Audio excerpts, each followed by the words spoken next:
ng imported na bigas ang tumambang sa mga otoridad.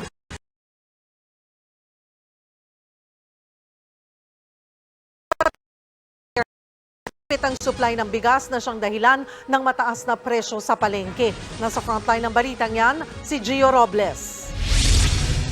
Sako-sakong imported na bigas ang tumambad kanina sa Bureau of Customs sa 4 na bodega sa Balagtas, Bulacan.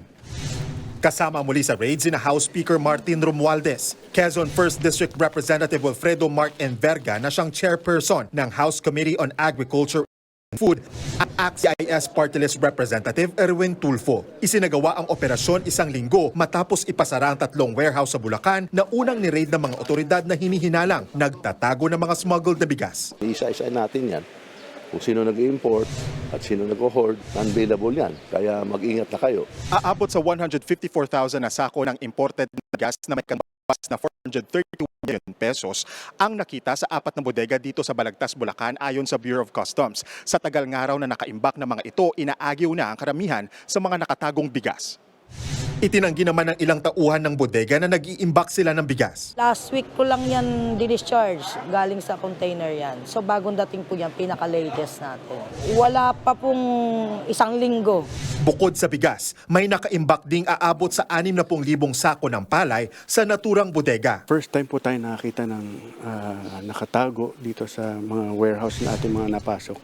Ito lang po yung first time tayo nakita ng ganito karaming palay na tinatago or naka-store. Patunay raw ito na sapat ang supply ng palay at bigas sa bansa kaya hindi dapat tumaas ang presyo sa palengke. Yung sa Maynila sinasabi na wala daw supply, hindi pala totoo, ang daming supply. Kaya doon sinasabi na tumataas kasi wala daw supply. So may nag-iipit dito. May mga natanggap ding ulat ang BOC na may mga bodegang naghahalo o naglilipat ng imported na bigas sa mga sako ng local rice. Modus daw ito ng ilang rice importer para iwas inspeksyon ng customs. Pinalaga naman niya ng ilang opisyal ng mga warehouse. Ilipat pa yan, lalong tataas yan. Kasi ang imported, ilipat mo pa sa commercial, ang taas ng commercial, wala rin, di rin mabibili. Pansamantalang isinara at kinandado ang 4 na warehouse ng bigas sa Bulacan.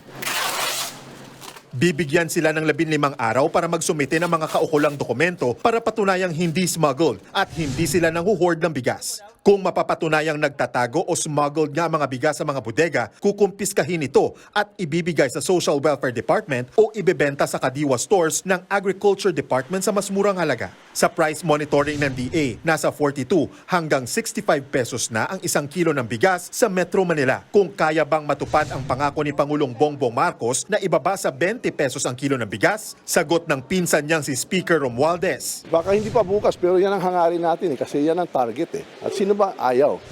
Nagbabalita mula sa Frontline, Gio Robles, News 5. Mga kapatid, Julius Babaw po. Iba na ang may alam at may pakialam sa panahon ngayon. Huwag maging huli at maging una sa lahat ng balitaan. Mag-subscribe at mag-follow sa social media pages ng News 5.